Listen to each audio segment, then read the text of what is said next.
I'm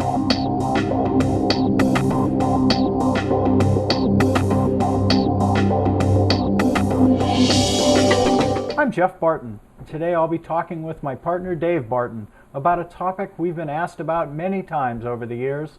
How did Scoresheet get started? To begin, we'll have Dave talk about what prompted him to write the Scoresheet program. Yeah, so I guess the deal is my brother Jeff and I and our younger brother Barrett have been lifelong baseball fans. We were lucky to grow up as Giants fans in the 60s with Mays and McCovey and Marichal, Perry and Cepeda and all those guys. And so as kids, we invented and played all kinds of games, ball games, and including dice games, first 2 dice and then 3 dice. And I'm a mathematician, so I invented all these games. And then what happened is in 1984, the Sporting News was the Bible of baseball, and a guy took out a classified ad saying his family had a little fantasy game and people could draft teams, and he had some complicated formula he used to play games. And so our other brother Baird talked 6 of us into getting teams and forming our own division. And Jeff was living in Colorado at the time, so he wasn't even part of that. And so we came up with these draft ranking lists and sent them in, and it turned out they got so much response, they couldn't handle the workload. I don't think they were using computers or anything, so they just went out of business. And we were left, Baird ran this draft by hand, and we were left with these teams we drafted and no game to play.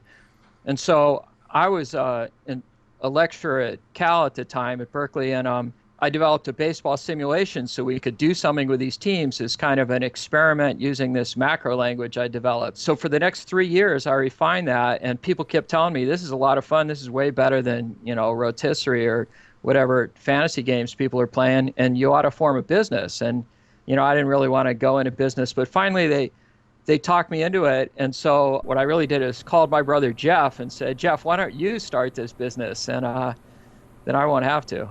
So David called me, and at the time I was still single, had no kids. David had a wife and his first daughter at the time, so he wasn't really in a position to quit his real job and start a business. I, on the other hand, was single and was working as a bartender at the time, so I figured I could still bartend some at night and start a business. With no business training, that was a little optimistic, but we did. We sat down, we wrote draft packets, we wrote marketing brochures, we contacted stat providers, and we decided to start Scoresheet Sports.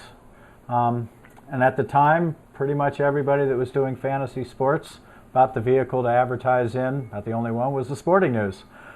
So we had no marketing budget to speak of. We just took out a little 1-by-1 ad in the back of the Sporting News. I think we ran the first ad in December 1986, and the next day, 4 kids from Alameda, a little town on the edge of the bay, drove up to Brother David's house, handed him a check for 4 team fees, and said, sign us up. We actually got a few hundred people that first year, and we were off and running. Yeah, I remember we shared a Macintosh Plus computer with 1 megabyte of memory between the 2 of us, and developed the program and the customer database and ran the games and did everything. It was quite a deal back in the day.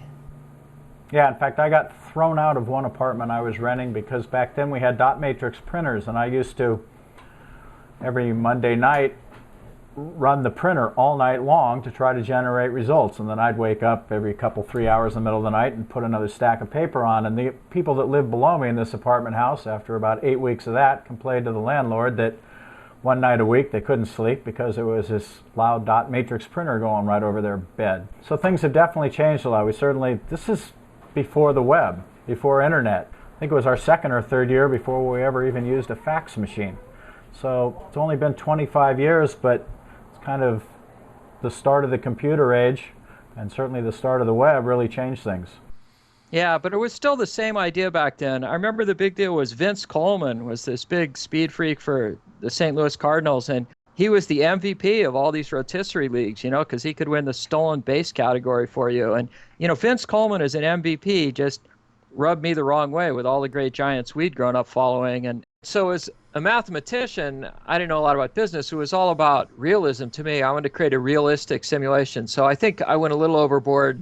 I had guys leaving with a crack of the bat if there were 2 outs. So you'd score from first more often on a double if there were 2 outs and only 1 out.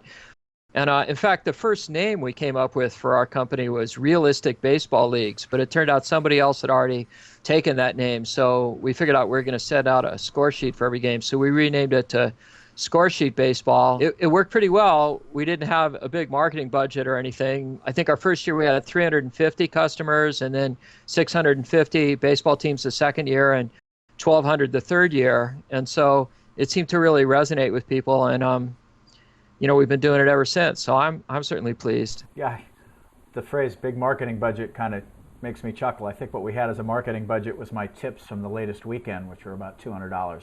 And that was enough to buy a little one-by-one ad in the sporting news. But yeah, now that we've done this 25 years, I think David and I are both very glad that we sat down at a kitchen table in the fall of 1986 and decided to do Scoresheet Baseball. It's been a good time. We get to work in the sports field. We get to talk to lots of great customers of ours.